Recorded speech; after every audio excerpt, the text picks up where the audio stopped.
You know, I am a fan of State Representative Jess Benham for a number of reasons, but it's really about the future. I talk all the time about my children, my grandchildren, and why we need voices in Harrisburg that will be with them for the long haul.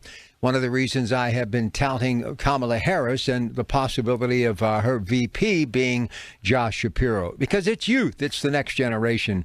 But the thing that I really admire about Jess Benham is that she's all about people here and now, and especially those who are older, such as myself, those who are on Medicare, those who really are on that fixed income when it comes to prescription drug prices. You hear us on the MediConnect show.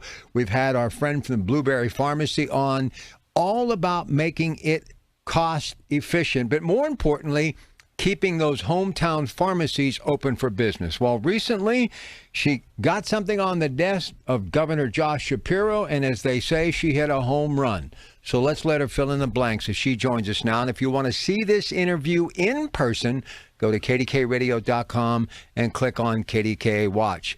This is one that you've got to be very thrilled about. Congratulations, Jessica. It's nice to have you back on KDKA. Well, thanks for having me back. And you're right. This is a big deal. And I am incredibly happy that the governor signed this piece of legislation into law. It truly is a real home run for all of us. All right. So explain how you got this into law and how it will prevent those drug prices from skyrocketing. Go ahead. Absolutely. So people don't realize that there are these secretive middlemen called pharmacy benefits managers. Most folks have never heard about these pharmacy benefits managers, or PBMs as they're called for short, but they have an enormous impact on not only the cost of prescription medication, but on determining what kinds of medication is covered and where we can pick it up. So behind the scenes, they are the ones who are controlling all of these costs and impacting patients' access to care. You know, the FTC recently released a report that showed just how terrible some of the abuses of predatory PBMs are.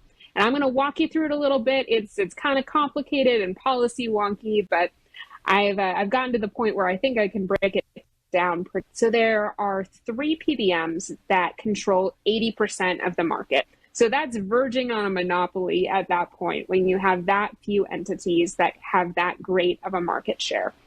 And these 3 PBMs and some of the other smaller ones engage in a couple practices that really hurt not only patients, but our community pharmacies. So the first one is called spread pricing.